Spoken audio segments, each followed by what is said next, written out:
Carey, welcome. Thanks so much for being here. This kind of came out of the blue, but I'm really glad we had a chance to get together. How you doing? I'm good. I'm good. And thanks for having me. I saw you're doing these mini sessions, like Santa Mhm. sessions. Is that what you Oh God, do? no. Oh, no, no. We try and keep it a little bit more sophisticated than that. It's just family sessions and get them in and get them out.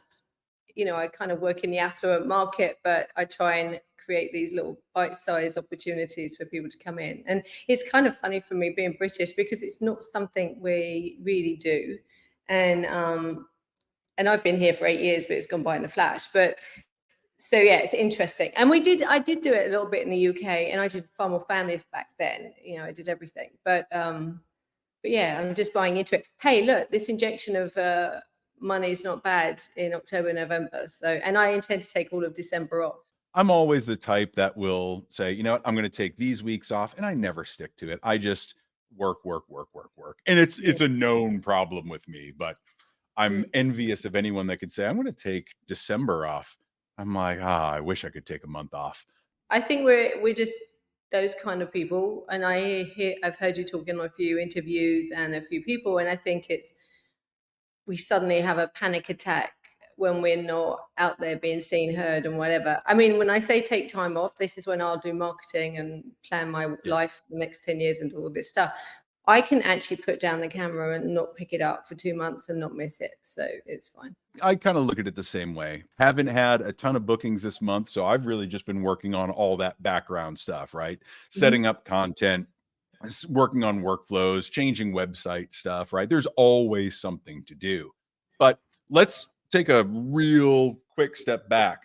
So you said you've been here for 8 years and you were in the UK before that. Is that Yeah, correct? yeah, absolutely. And I've came over here because of my husband's job, but I couldn't work here for the first 3 years. But I've been in photography for about 17, 18 years. Wow. Always doing portraits. I mean, I started, should I do a quick, like, I'll give you like the try and keep it in 3 minutes career path. I left home school, like, 15. And then I went into sales and marketing, and I've been in advertising and sales and marketing. So I've been around the entertainment industry and events and, the music industry and stuff. Met my current husband. I say current because it's my second marriage. And then he run golf clubs and I worked there, and we started having kids and all these things. So I was in sales and marketing, but doing events. So I opened an events company. I trained as a florist. And then third child come along, and I sold my very successful events and floristry company. I had like 7 staff. It was a big enterprise. And I sold the business. And then while he was about a year old, I just decided to go to college and do black and white film photography. So night school, and I did Photoshop.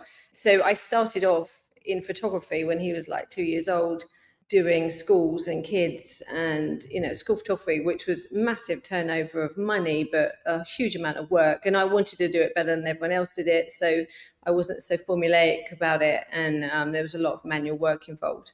And yeah, I did the job actually because I had 3 children under 10 and I was just 30. And you're paying for childcare. And so being a photographer and working my own hours seemed appealing, but also glamorous. And when you and I both know it's the hardest job on the planet and you work more hours than anyone on the rest of the world. And, but it's gone from there. So I started off there doing schools and portrait. Well, not portraits like I do now, but yeah, families, schools.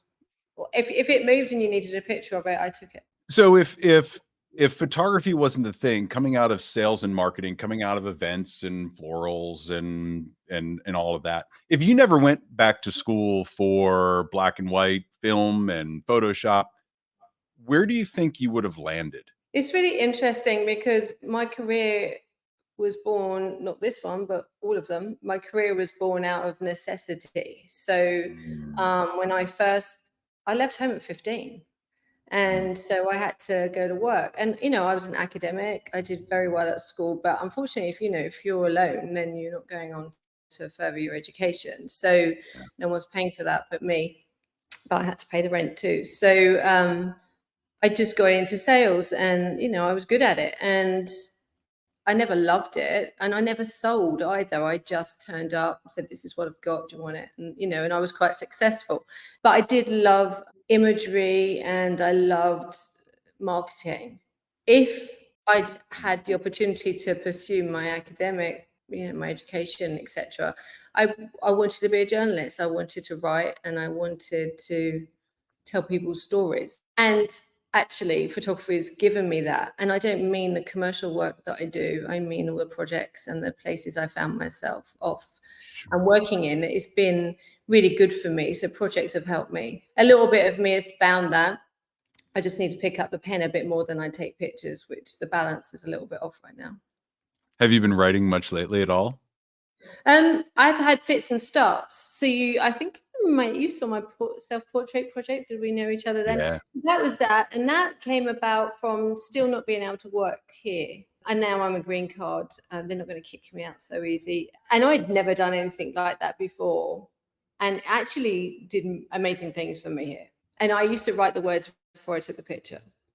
But before that as well, I did my 50-50-50 project, which I'd already done once in the UK and was published.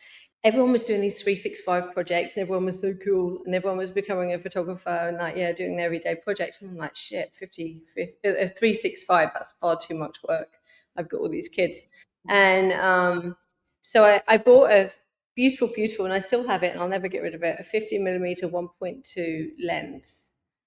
And it was old school lens. And because I'm an idiot and I got it home, I was like, oh, damn, it's manual focus. And, and I'm worried about being able to, not to use it, I can use it, but just using it fast and in sessions. So I decided if I did 50 portraits for 50 days with a 50mm lens, I'll get to know the lens, I'll be very comfortable with it. And I like rhyming things.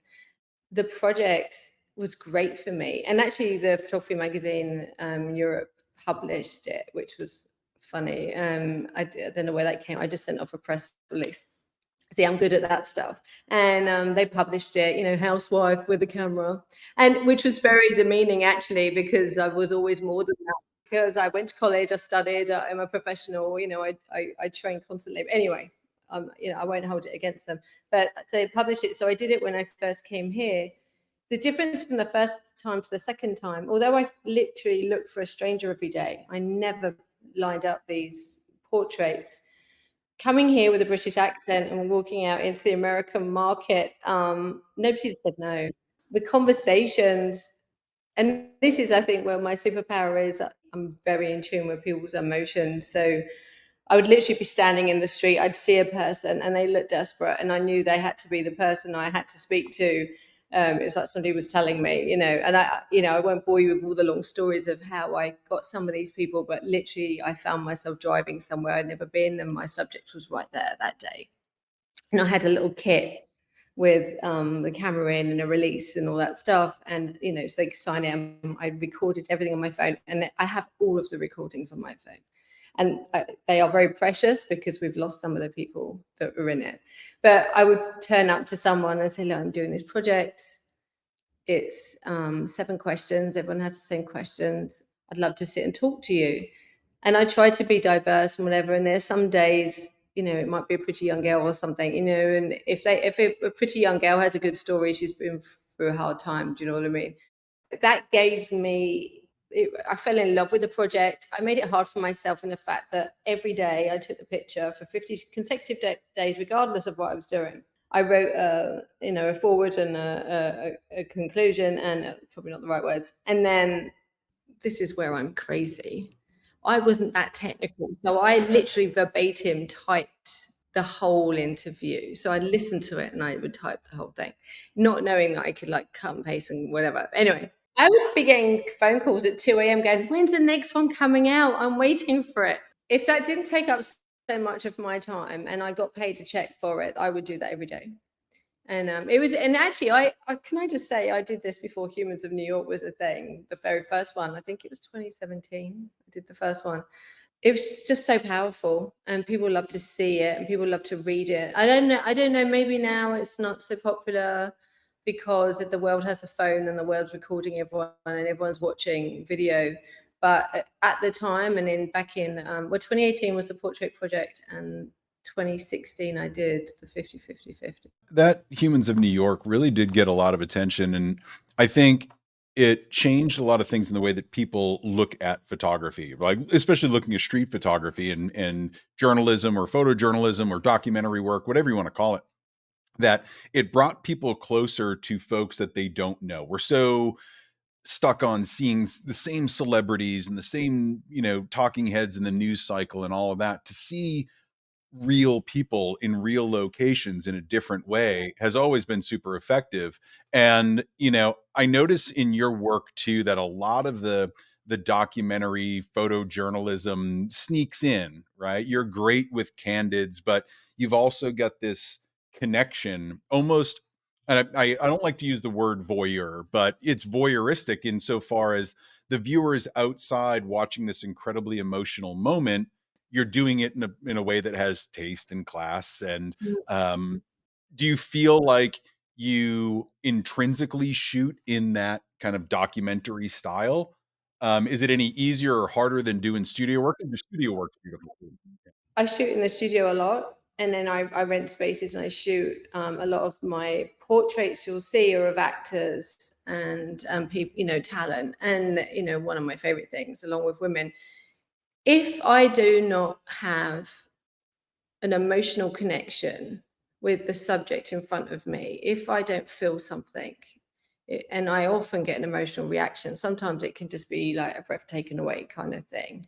I didn't do my job right. I see a lot of, especially in the headshot genre. I mean, I say I do headshots. My pictures go far, far beyond a headshot, and even my headshot sessions, it's not just a headshot, unless it's a mini clinic that I do.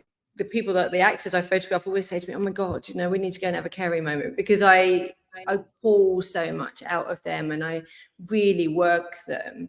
And this is going to sound, and especially coming, I think people that know me really know this to be true, that if you sit down in front of me, it's like I've got a temperature on everything that's going on with you right now. I remember actually that this just came back to me, and I think I irritated the crap out of him, Felix. So I met Felix when I first moved here, 2016. And I went to Tampa and I'd spoken to him online and stuff before, and I went to do his lighting workshop.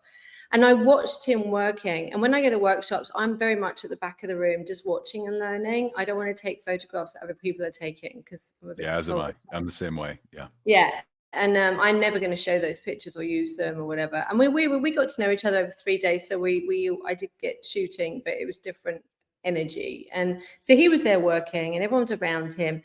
And I could just feel him, and when he's doing his thing and he's got all the confidence and he's just like, he's vibing, you can just tell it.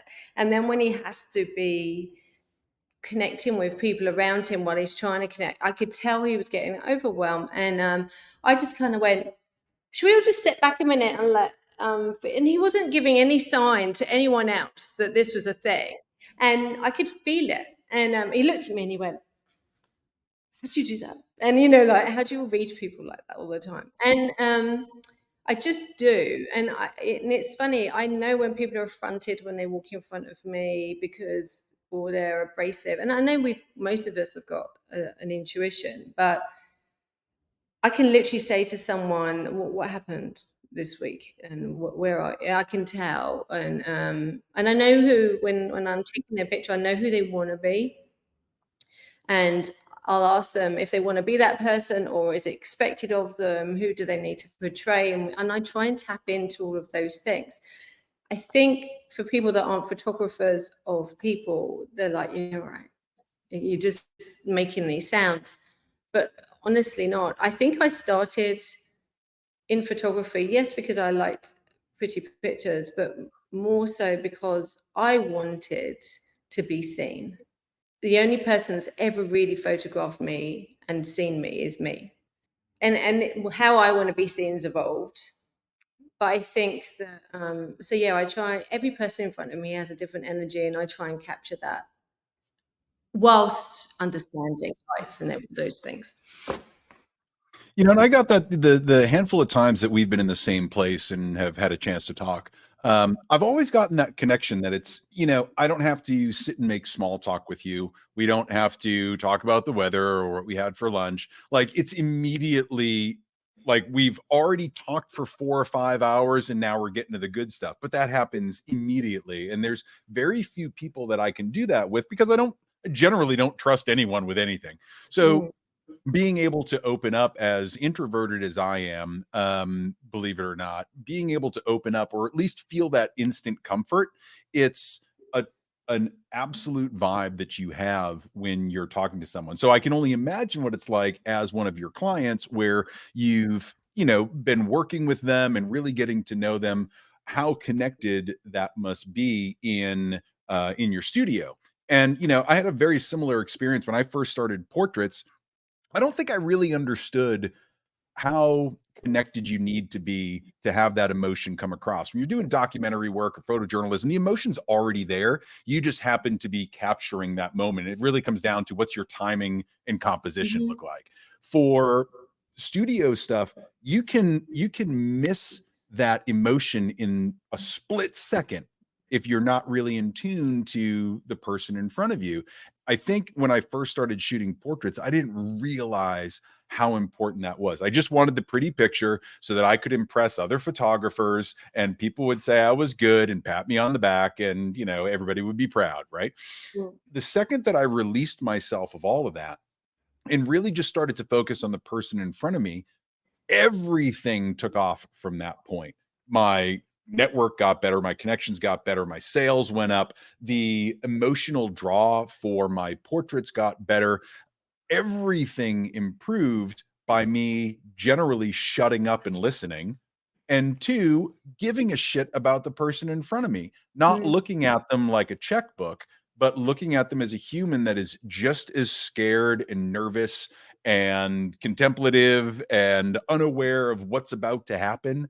Yet they courageously give of themselves to let us direct them and bring them to a place where once we got you, right? And we can kind of pick and choose where we want to go with your images.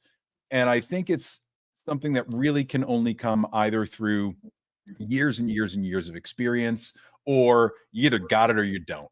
And I know a lot of people that are phenomenal photographers that just you cannot connect to them Yeah. whatsoever. It just seems to be like it's such a paramount part of your business is this connection. Do you feel like it's something that's super easy for you? I know you said you can kind of, take the temperature of everything, but has it ever gone wrong or have you been ever like off the Well, mark? no, I think it's funny because yeah, it's the nature of my business. It's just the nature of me. It's interesting because it's the nature of my business, and it always has been, whatever that business was. And I was a good salesperson because Yeah.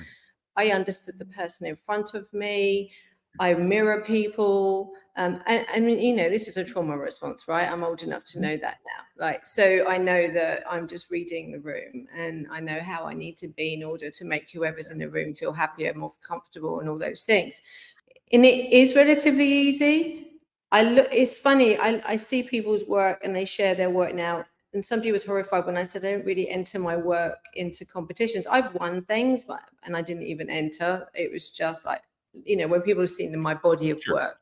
sure. But so I haven't entered because I feel like I'm not shooting for photographers. I'm absolutely not.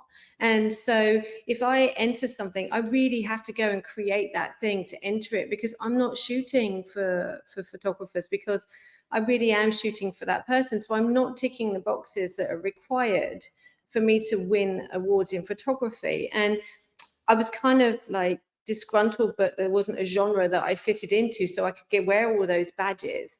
I haven't needed or required the badges for some time, and actually, most of the people that I know that I love and their work I adore, they don't know any of us, and they're busy doing what they do, and they don't have any badges. So, in terms of the photography, I've done all the things. I've shot over 200 weddings. I've worked with celebrities and royalty and children in Africa and all these different things. When it comes back down to it, what I'm really interested in is not a particular genre. I'm interested in a certain kind of person, and I'm largely adults.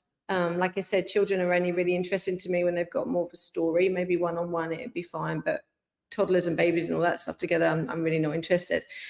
The thing that I find hard, I've just done a project that took, the 40 over 40. Well, when I first moved into here, my rent's extortionate. And I just, on a whim, got the studio. I decided to do a 40 over 40 project, as well as photograph dogs, photograph everything that walk past the window. The 40 over 40 project for me, although it's been great and I'm almost finished, it's taken me too long, was emotionally exhausting.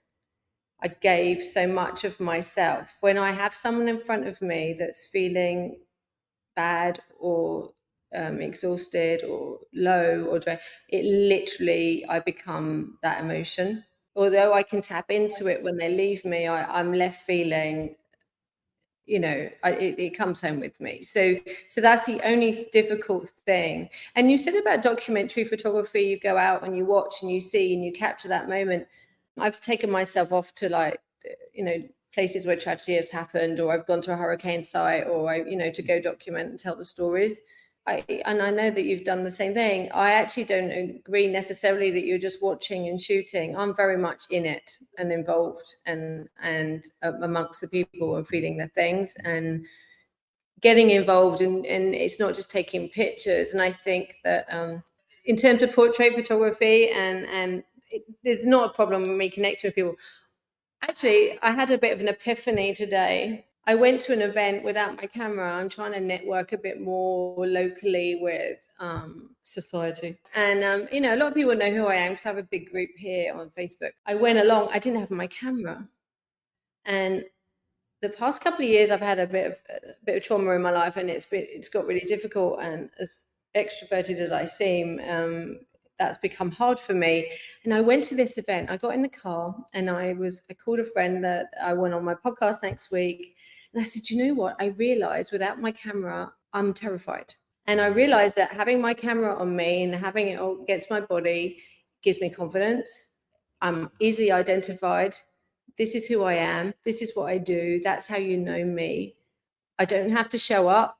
I'm hiding behind this thing, and I'm protected by it. When I go anywhere without it, I can't bear to be there, and I can't wait to leave. And I only found that out today. What is it that you feel in terms of discomfort? Like you don't have something to do, or your identity is so wrapped up in being a photographer. Do you feel like vulnerable and open, Yeah, or well, you're not in my group because it's a lady only group, but I am literally a walking, talking open book. And oh, I'm sure. in my group, I share a lot of stuff. I'll go on there, sans makeup, in my dressing gown. Oh my God, I'm having a fucking nightmare day and I'm about to die and it's all awful. And I'll just tell everyone and they know a lot about me. I think that my camera is my superpower. And when I'm holding that camera, they want to impress me. When I don't have my camera, I have to impress them, or I feel like I need to be somebody and I feel like I need to show up a certain way. But when I have my camera, suddenly I'm more valuable to them. Without it, I hold no value. This is me in my head, I know. Totally. But I realize today that's how I feel when I'm out in the world without it. At places where I'm not in my comfortable space. I mean, I'm only comfortable at home on the couch, but that's the reality of my life nowadays. But I realized that today. It was quite empowering to know that about myself. In just saying it to my friend, I realized that's who I am. I love when we get to discover those little parts of ourselves. And it's always when you least expect it. And it's always something that blindsides you that you're like, I'm perfectly well adjusted. And all of a sudden you get triggered by something someone says or walks by. It has nothing to do with them. They're not even saying anything to you, but it brings up some strange memory or some strange feeling. And all of a sudden you're out of sorts. And I love that because you're at least self-aware enough to identify it and be in the moment rather than just feeling the feeling and being uncomfortable and letting that dominate you. You were actually able to view it and say, all right, noticing this about myself, and we'll deal with this after the meeting. But it was great that you were able to recognize that. Does that happen from time to time? Does it happen a lot? You seem pretty centered, pretty self-confident. So I've got to believe you've worked out a lot of those issues I'm a long good time ago. actress. No, I You're a think good actress. I really am. My kids are actors as well. I think I've passed that on to them. And yeah, that's something else I wanted to do. But no, the portrait masters, and actually it was Felix's turn to notice how I was feeling. I Really? was to back out of a ring of people, and he was like, and I'm like, no. Yeah. I think that, yeah, I got up, I made an effort with how I looked, I dressed up, normally it's not me. And I wanted to be there, but I didn't. And I went back to my room a lot, and I stopped peopling a lot. And I definitely wasn't the life and soul of the party. I'm overwhelmed. I think I'm more overwhelmed by a room full of women. I'm not going to lie. I think that's probably stems from my past. Sure. So it makes me nervous. I got bullied at home and at school. So women terrify the crap out of me, which is funny because I'm a nurturer of women. I have a group with Right. 3,000 women in it, and I take care of them.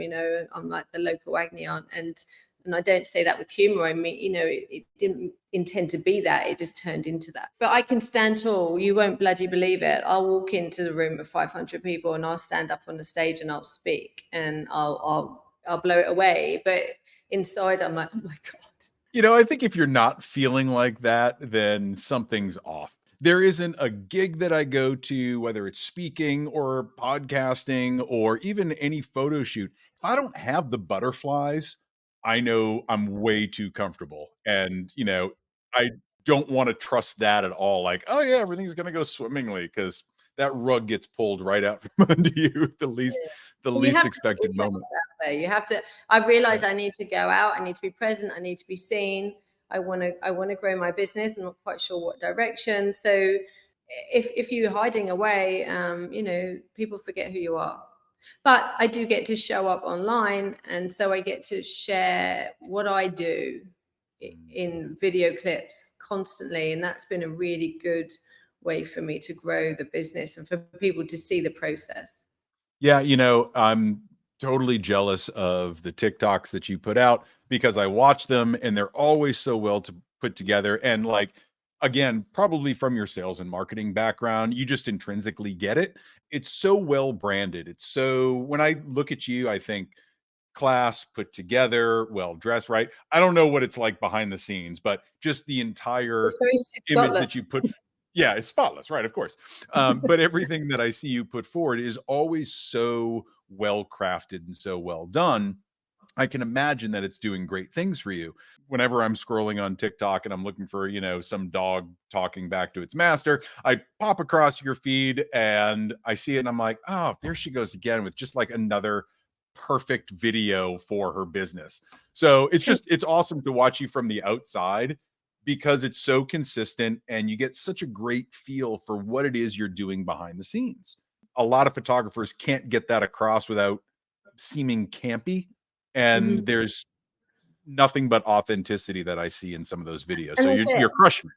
Crushing it. Thank you. And I wanted to just dispel the myth that there's a plan and a process. There's no consistency. There's not timing. I don't know what's the best time. I haven't looked at my insights. I'll literally go, oh, and I try and do something Yeah. every day. Um, but the videos, so I try and do behind the scenes shooting of every shoot we do of Yeah. interest, and if the client's okay with it, especially the actors, I mean, they love it. And my daughters are one when I'm traveling largely, doing all those clips. When I'm in Pittsburgh anyway, Boston and LA and New York, if I go there to shoot, I'll get one of the students that are working with me to just come and assist, and they just take these clips. And I know that I just need 10 clips for a few seconds showing the best spots, and we whack a good audio on it. I mean, I'm constantly saving other people's audio, and I'll hear something and go, oh God, that would be great for this. So I'm not we're not a well-oiled machine in marketing. It's just, I actually love filmmaking, and I've just made a film with a colleague for a hair salon locally, and we did a bunch of social media clips for them. We did a 1 minute film for each salon. We did a 30-second film for each salon. We did a 3-minute film for all the salons put together. And she came to me for the film, even though nowhere does it say I'm a videographer. And I was creative director on that. Just because she likes my style of photography. Back in the UK, I did have a bigger team, and I had filmmakers and whatever, and we made boutique films for small businesses. I really love video. I love to see it. What I don't love in my time of life is the idea of training to edit video. So I love Reels and Instagram because I don't have to do anything. I just pop it on there and it looks cute, and away we go. They've actually given me this new lease of life in the fact that I get to be a filmmaker without making any films. So.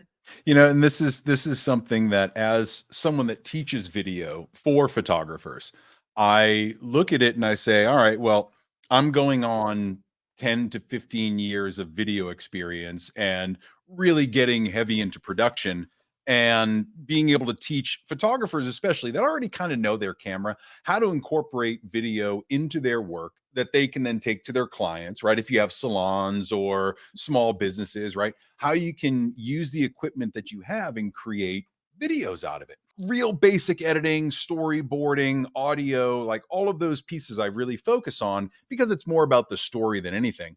But now, right? So I've been doing this stuff forever. And I've been trying to craft this video for photographers course for probably a year and a half now. And every time I think I have it ready to go, I see something else that just makes it easier and easier and easier for people, right? Especially for what we do. And we need behind the scenes, short form content, 30 seconds or less, right?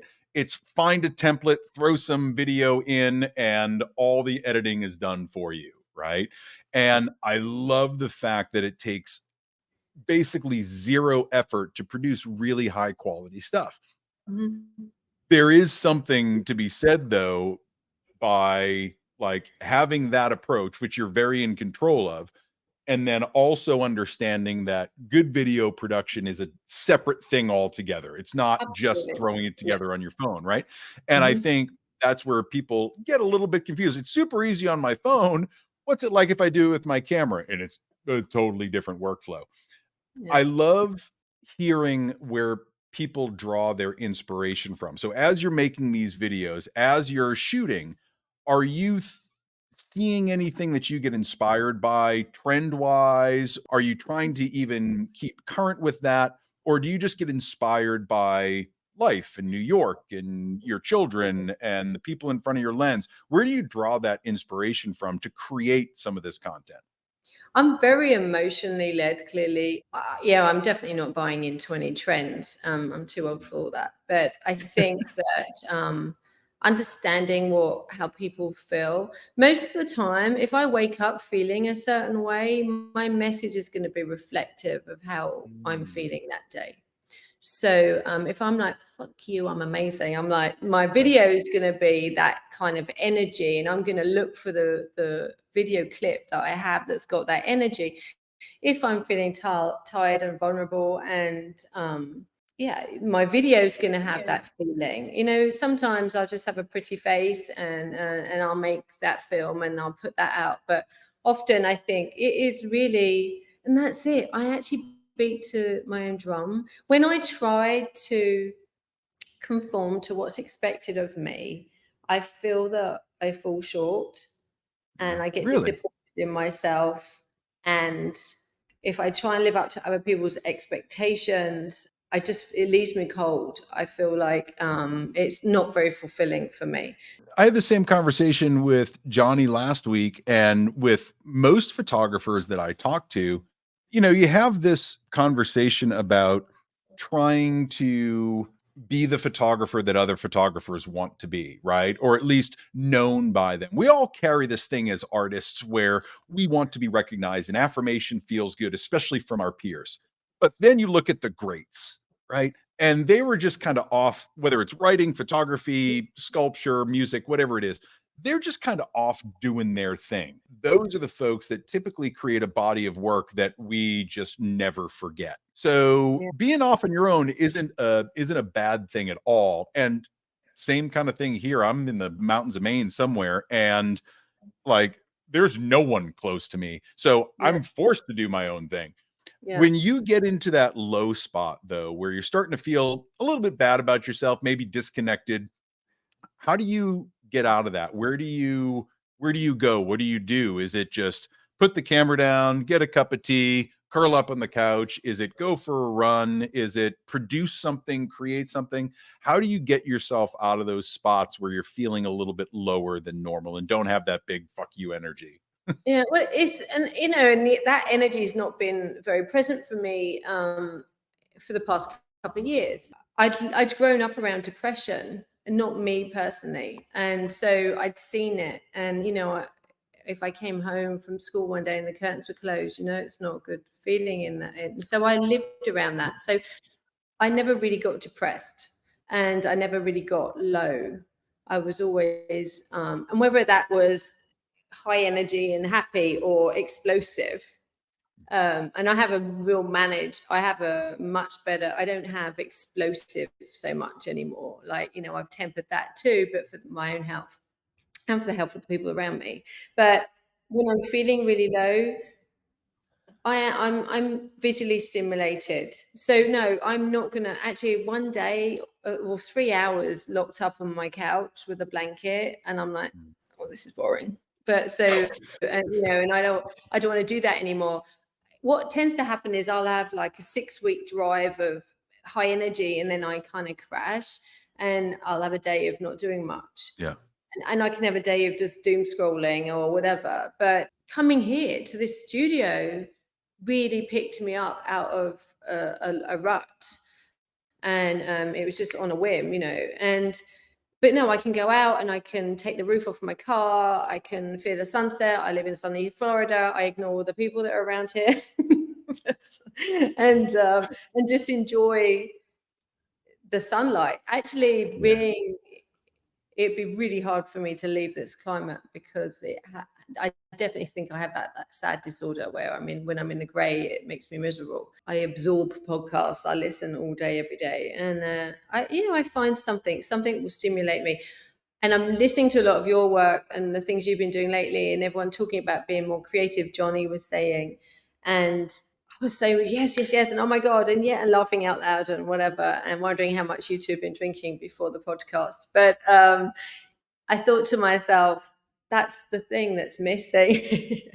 I need to create a little bit more. And the thing where I created the most, that was the best therapy for me, was my self-portrait project. And when I dabble in that, I think that at my age and surrounded by some of the people that know me, and family are very judgmental about, not my family in my house, but family are judgmental about you doing the stuff that I did.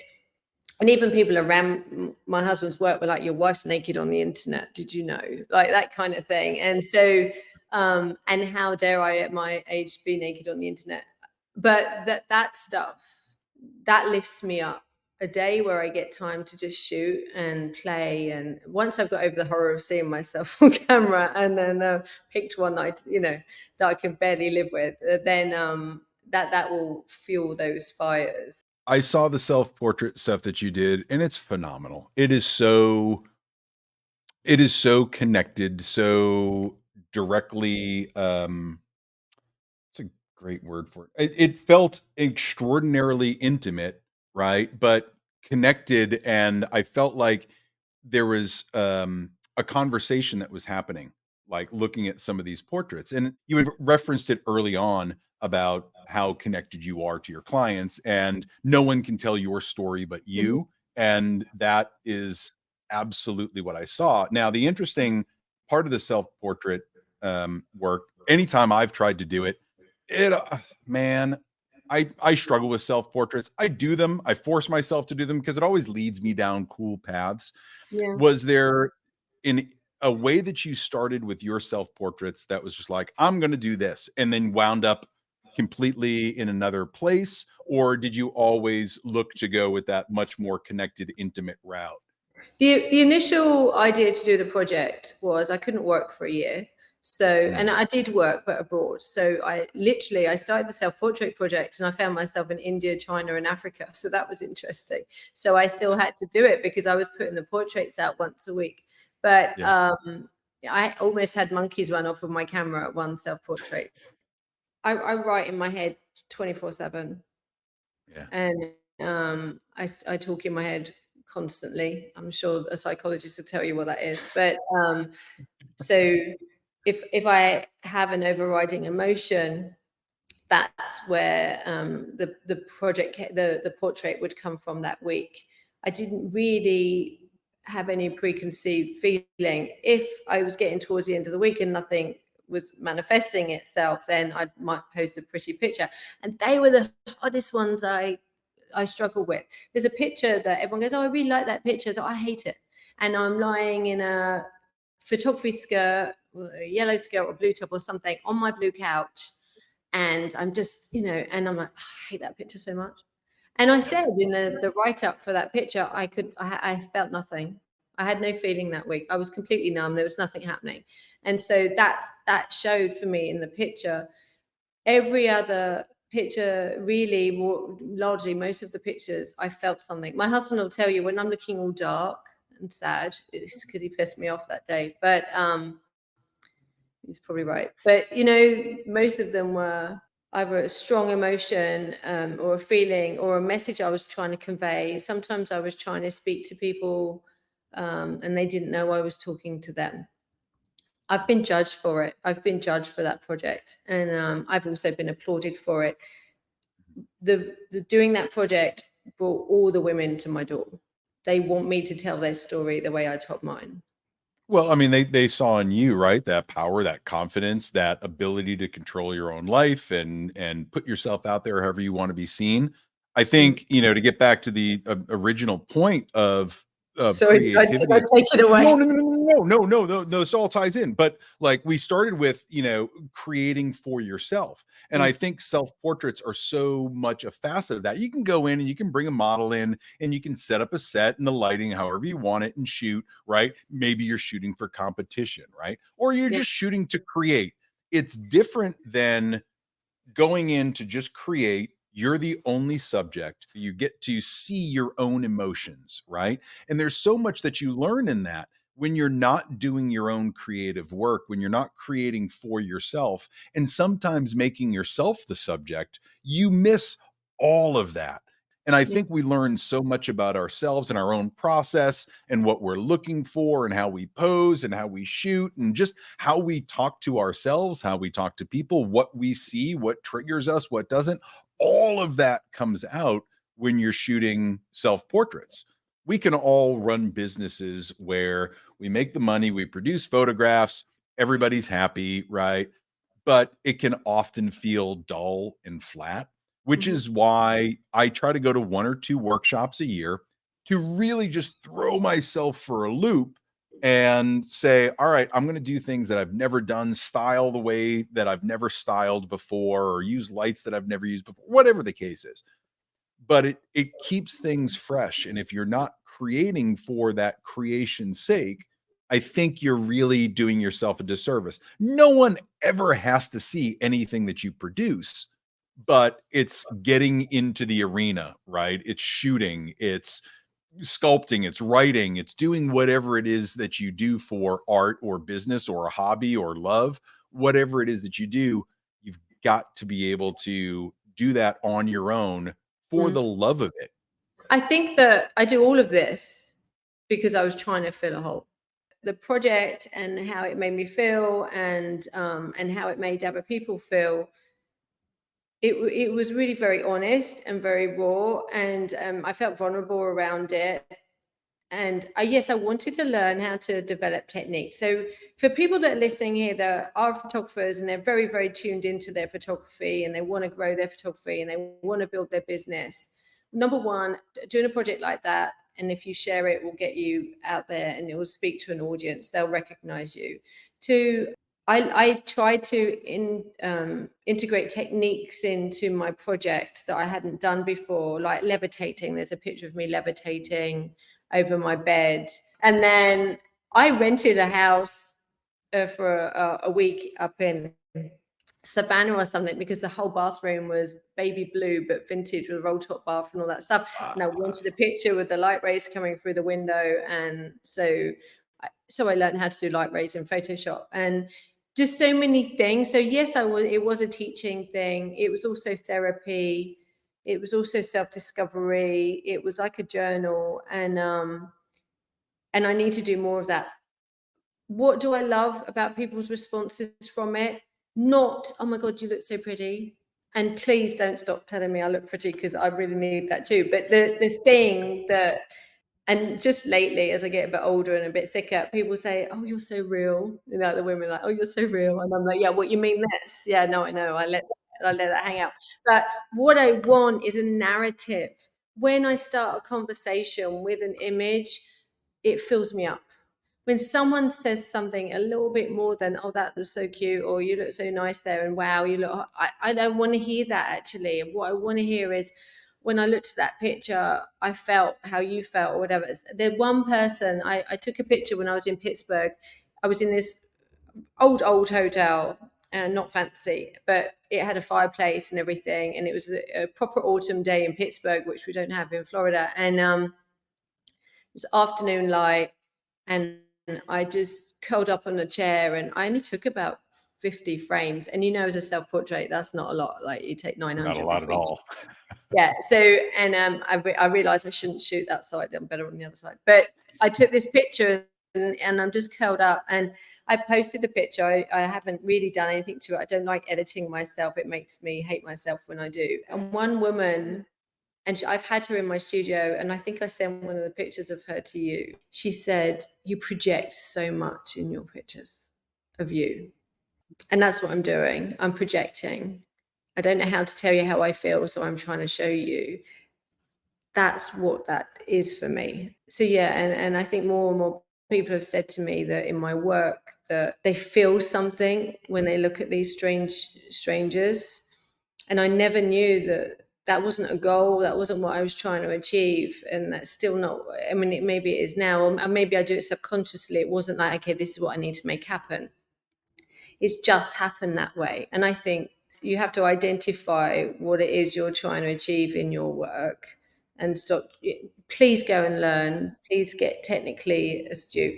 I'm so tired of seeing the most ridiculous questions online, so we'll go there. But learn your craft so that you can go out and decide what your message is. And that's so, I think self-portraiture really, really taught me how to show how I'm feeling. And I find it easier in my own self to be creative than using any model. It gave people the ability to see that I have that ability to Right. share their message if they have one. In terms of mastering your craft, right? I'm a huge believer in it, and it's a lifelong journey, right? You're never, in my opinion, a master. You just get better at it, more subconscious with controlling everything. Because when you get to that level, the camera stops being in the way, right? Mhm. You know how to manipulate it. Now you can look out and around and not be worrying about what's going to happen in the camera. Yeah. It's your tool. It's going to make the picture for you, but it's a matter of being observant and aware and in the right frame of mind. And you can really only get there once you've mastered the tools that you use, right? So the other thing that I wanted to get to was, you take your self portraits, people see your stories in them. Is there a story that you have from your life that you would love to capture but haven't had a chance to yet? Is there any one thing that you've been driving towards, like, "Someday I'm gonna take that picture"? Have you built anything like that in your mind? I mean, in terms of an actual image, I don't know if there's I mean, I have like a Pinterest board. You could probably go and snoop and see where I put self-portrait ideas and stuff. Mhm. I mean, I love I mean, I've thoroughly enjoyed watching the supermodels of the 90s show recently, because Was that great? That was yeah, and great. that style I still love, and the Limburgs and the Testino and all that kind of work. I find that really quite beautiful. I love. I photograph women, but I call it She. All I Am Is Me, which is also the name of my group that I have online.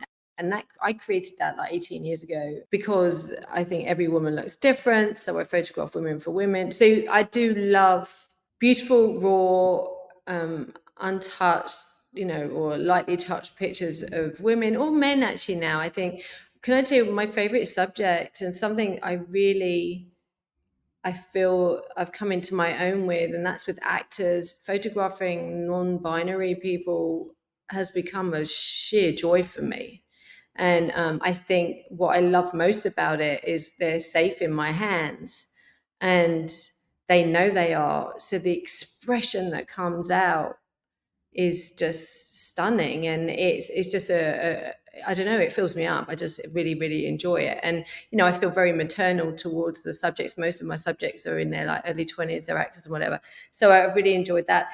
In terms of a picture of me where I can be super expressive, I think it's not about the photograph, it's about me feeling I'm in a place where I'm the best that I am right now. And so I'm going to put myself out there. I'm probably going to get braver as I get older because I've got less to lose, less people to annoy. I'm already breaking the taboos. They're starting to expect it from me. I think for my 30s and early 40s, I still was restricted by people's perception of me and what was allowed. And I wished, what was it in Schitt's Creek when she said, take 1,000 naked pictures of yourself and put them all over the internet? I wish I had, and now I'm a bit less brave about it. But I don't know. So it's not one particular picture. It's just about lots. Do I have stories to tell? Is there things that I need to share? Yes. And I don't, because I don't want to hurt anybody, and not because I did something wrong, but I don't want to tell those stories yet. There's some people out there that should be hung, drawn, and quartered, and I could tell those stories. But Well, I've got yeah. that book laying around somewhere. I've got a whole list. So Yeah. with that, trying to land this plane, trying to think about Yeah. everything we've been talking about. I'm looking at all my notes. I know. In terms of photography and people listen to this, I feel like I've just been here, there, and everywhere, and there's No, no no, no, no. thing. But this is the whole point of why I do this, right? Is I love the free form conversation. I don't like having just a set of questions and everybody gets the same thing.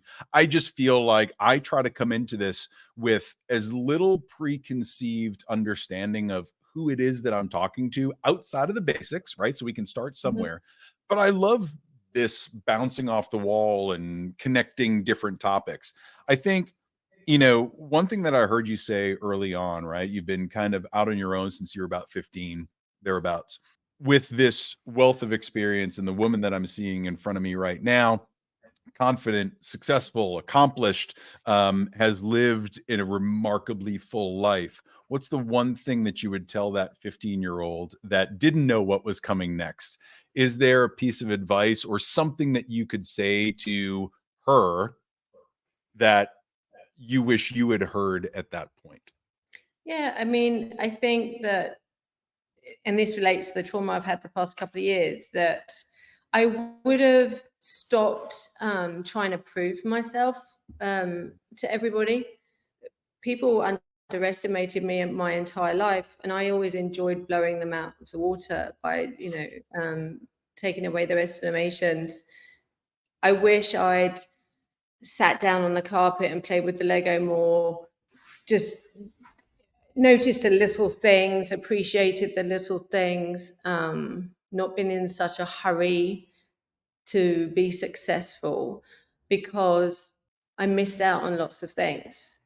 I was so busy surviving and growing and thriving and trying to be something that I thought I needed to be in order for the world to see me, that I missed the things that really matter. And you find that out late in life, and young people hear it and they don't hear it. And for me, what was missing my entire life was peace.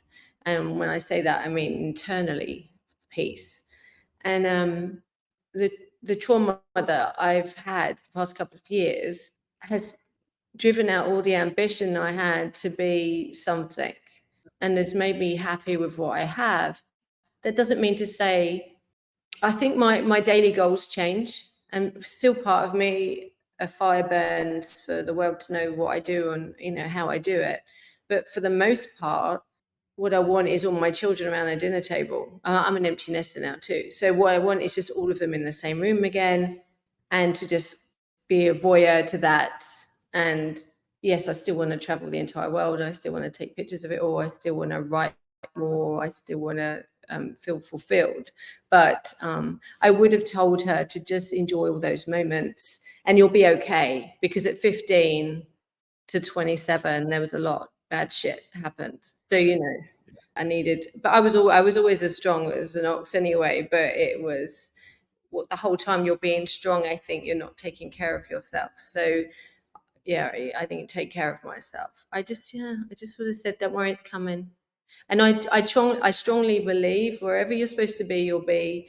Whatever you're supposed to have will come, and all of those things. And I think we run away from what is coming to us. If we just stay still, it will land where it needs to land. You just need to be receptive to it. So I was meant to go through all the things I was meant to go through. I was always strong enough to take care of myself, even at 15. No, it wasn't right. No, it shouldn't have happened. And no, I missed out on opportunities. I definitely did. Yeah, I just would have said, enjoy all those things, enjoy those moments. I think you're racing through your 20s trying to make a name for yourself, and you miss all the good stuff. I agree 100%. We never take the time to just relax and see things as it is, right? And so you talking to your 15-year-old self and saying, don't stress about it so much. You're going to wind up where you wind up and everything's going to be okay. And it all works out the way it's supposed to. Do you feel like you've achieved some of that peace, some of that contentment now? No, right now I'm actually in a state of limbo, and in terms of my work and where I'm going next. I've signed a lease on the studio for nearly 2 years, so I'm still going to be here for a while. I am waiting for the universe to tell me where to go next. I hear a lot of people talking about education, and the only reason I haven't gone down that road in a big way is because so many people are doing it. And that's a part of me feeling like I'm not good enough, maybe. I mean, actually, I know I am. I've got far too much knowledge. It's ridiculous. But I don't think I'm going to go down that road. I think that I'm interested in facilitating people to know what they're capable of. And so that doesn't mean photography necessarily. That means I can see you and I see your power, and I'm going to let you know how to share that. And whether we use words, whether we use conversation, I actually bring people together all the time. And the podcasting thing's been kind of part of that. I remember being like, I loved English, and in school, and they would put me with all the quiet kids in the oral exam because they got a better score by sitting at a table with me because I made everyone talk.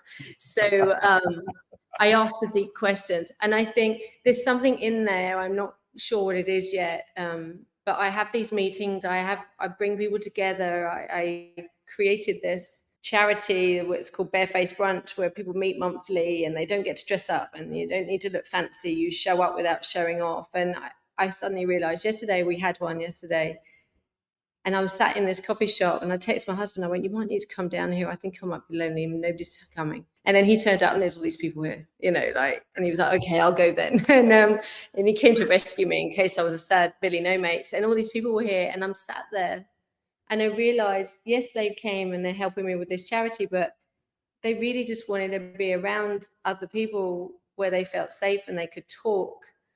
And I've created that community. And because I've said to people, I don't care if you're wearing Prada or New Look, Primark, whatever it is in America. I don't want you to. That's not what I want. And you don't have to wear makeup. Wear it if you want to. It's not a rule, but just show up without any judgment. And especially where I am in this society where I live, it's very bougie. And, they're wearing Lily Pulitzer, not this girl. And, and I think that people are intimidated or whatever. So I don't know, what can I do with that, Matt? Tell me. And Well, it's, you were made for this platform. You were made for podcasting. It's, I was going to say, well, what's next? And well, so that starts next week. I record 10 episodes next weekend. And that's fantastic, right? So I think your ability to connect so easily and comfortably, clearly you don't have a problem with words, right? I think your writer background really comes in there as well, being able to explain what you're feeling, connecting with people, helping them explore parts of themselves, right? You do this with the photography, you do it with the writing. Now it's going to be on to podcasting. I think, you mentioned the education space. Yes, it's saturated. I think people are all trying to do the same thing. I would love to see you teaching what it is that you absolutely love, whether that's film in the dark room, whether that's black Yeah. and white, right? Whatever it is. But I think we think that we have to teach X, Y, and Z, and we don't. We just have to teach what we know. But Yeah. the podcasting is going to be the thing. Are you calling it Sad Willie No Mates, or is there a place that people are going to Well, be able to find you? I've stuck with the she theme, and it's she networks. Before COVID happened, I had this notion that I wanted to get a building and I was going to put experts in it. This is so funny. I had no girlfriends growing up. I was beaten up at school so bad. I was blind for 6 weeks. I couldn't see, because I was academic, and I got moved to a better school. So being around women, so I'm kind of like that. If I'm afraid of the fire, I'll walk into the fire, And we had COVID, so I couldn't have the building, and that needed money. So I started the group She All Am Is Me, which was around my photography genre, which I already had. So now I'm in here and I'm thinking, I still want that. I'm thinking on my vision board, if you like, was presenting and sharing and enabling. There's not one thing. I'm not going to teach you how to tie your shoelaces, but I'm going to lead you to knowing that that's what you need to learn. I'm going to find out, I bring that out of you. So we created She Networks. My original thought was it was going to be an online platform for people to share their businesses. It kind of wasn't sitting comfortably with me, and the website sat there, but it is sitting there not happening. And if I'm not totally in love with it, I'm not. I start lots of things and I don't always finish them, and that was one of them. I love the podcasting scene, and I used to go live in my group all the time, until I thought everyone was sick of me. The silent listeners really enjoy it, and then they come back and tell you that you don't realize who you're reaching. So She Networks, and the reason you'll laugh, the reason I'm still calling it that is because I got so much printed marketing material that It's too late. It's too late to change. So it just fits in with who I am, and everyone knows me for being the she woman. Right. So maybe that should be my next self-portrait, she woman. I'll be like some hairy person in the woods. Just swimming in a sea of printed marketing materials, Yeah, mugs. I got drowning the in it. mugs and the pens and the mouse mats and everything. So She Network. So the what terrifies me more, and I do these things, is talking. Although clearly I can do it, is talking without a guest. But I have I've written to about 10 girlfriends that all have businesses or entrepreneurs on some level, and I've said to them, I want you to be raw and be honest. Don't come to me if you're going to be afraid of the honest answers. I want you to show people what it means to fail, show people what you believe is success, how you got there, where you still are, where you want to go. I want to just do away with the bullshit that we see online, and I want people to feel like, oh my God, look at her, and this is what she's going through, and listen to her, and oh my, this is happening to her, and I see her, and she drives a nice car, and she's got a great handbag, and she's all these things, but actually beneath it all, she's dying somehow. Like, I want that out there, because I see those women come in my studio and they're fucking disaster, and I mean that with love, and I'm taking care of them, but the entire world at large is seeing people and they have this perception that they've got their shit together, and they really haven't. Everyone's broken in some way, and so yeah, that's what the podcast is about. I'm all in. Like from the get go, I'm all in, because this is right up my alley. It's exactly what I'm trying to do with Generator, in terms of like get past the fluff and really just get into some stories. And that's a perfect place for us, I think, to wrap things up. It's a great lead. And so the She Networks is going to be the podcast. Be on the lookout for that in the next couple of weeks. And Mhm. then where else can folks find you for photography, for networking, speaking appearances, whatever? Well, at Carey Sheffield Photography is my Instagram, and My TikTok's still a little baby, but you know, I'm always posting reels and things because I'm that generation who does reels. You know, we're 2 weeks behind TikTok, but you'll find me there, and that's probably the best place to see me. Everywhere else is not as loved and nurtured as that place is. So at Carey Sheffield. I think what you're putting out is phenomenal. I can't wait to see more of it. And I can't wait to hear you really start to develop your voice in the podcasting world and just continue with all of this. You are remarkable. I am so, so, so happy we had a chance to talk. Hopefully, I'll see you sooner rather than later, whatever the next conference is. Yeah. But it's getting cold in Maine, so maybe I'll make a trip south. You know, And Maine is my favorite, but you're always welcome to come and see me and stay with me. We have loads of room. The house is empty, but I drove from my car, sorry, from Florida to Pittsburgh to Michigan, all through Canada and down through Maine. I think we talked about maybe me like going across to you, but and so far in all my travels in my Jeep, Maine is my favorite. It's the best kept secret. Don't tell anyone about it. We've got this thing on lock. Like Yeah. we've got a great thing going here. It's thank you, Carey, for all of your time. I'm sure we'll connect soon. Thank you so much. Absolutely. Thanks for having me. It was great.